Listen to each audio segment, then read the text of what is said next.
Turkey is in economic turmoil. People are queuing for bread, cutting back on meat, and are even fleeing to other countries. Why? Inflation, which currently stands at more than 21% according to government statistics. The US inflation rate, by comparison, is at a 39-year high of 6.8%, nearly twice as much as a global average of 3.5%. Ben bu kadarına rezalet bir hayat görmedim. Akşam yatıyorum, sabah kalkıyorum zam. Unlike the US, Turkey is an emerging market. It's seen 2 decades of broad economic growth and an expanding middle class, but now the lira is in freefall as the country reckons with President Recep Tayyip Erdogan's unorthodox economic approach, which is contrary to widely accepted inflationary wisdom.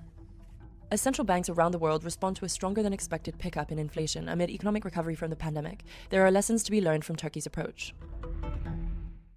In a nutshell, to prevent the economy from overheating, central banks can increase the cost of borrowing by raising interest rates, which curbs the rate of inflation. And this is precisely what is happening in most other emerging market central banks, to great effect.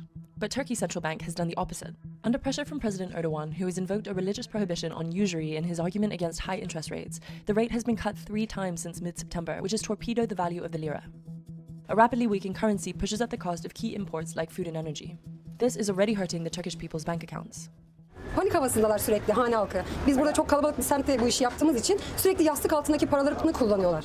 In an October survey, more than 80% of the Turkish public said the government was handling the economy badly. The crisis has prompted protests, mostly from union members, and calls for Erdogan's government to resign. Turkish banks so far have been able to withstand the currency crisis. But economists are concerned that a further collapse of the lira could trigger a bank run, or that Turkey could default on its foreign debts.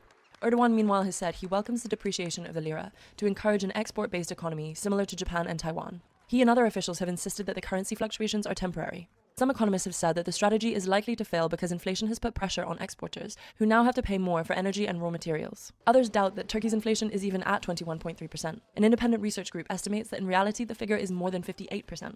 Investors and economists fear that Turkey's embattled economy could get worse before it gets better.